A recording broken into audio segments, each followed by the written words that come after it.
I think we can learn from China if we strengthen the levels of investment in manufacturing over and above the developing trade relationship.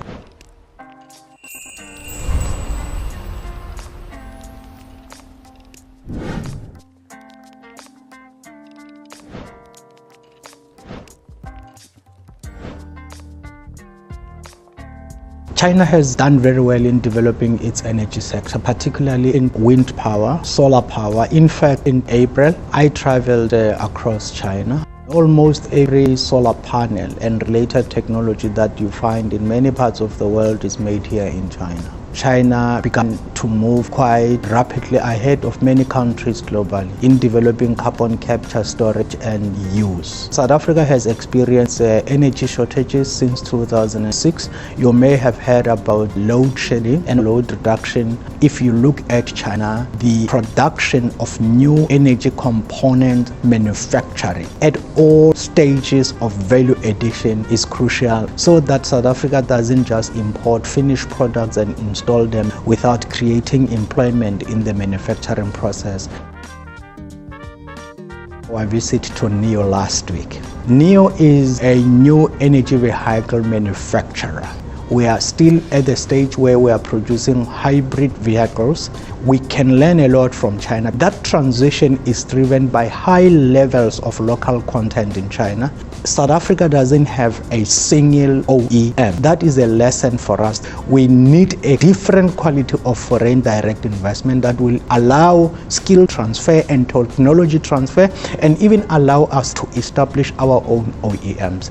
The South African Automotive Master Plan has about 3 important objectives to be met in 2035, and the first one is to raise local content levels to 65%. The second one is to achieve at least 1% of global production.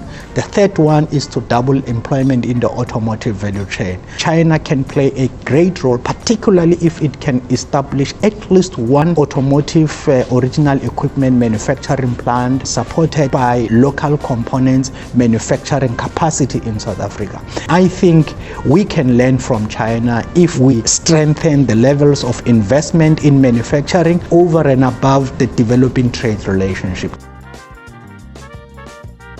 The last time I was in Shanghai was in April 2023, together with a large delegation. It happens almost to every South African. Your family will tell you, bring 1, 2, 3, 4, 5. You make the mistake of returning home without bringing them what they said you should bring. And this thing is an indicator China has led the Chinese people in developing their productive capacity. This advancement has also benefited many countries, the reasonable prices that are available. Today, whether it is a product researched by an American OEM or a European OEM, the reality is that it is made in China.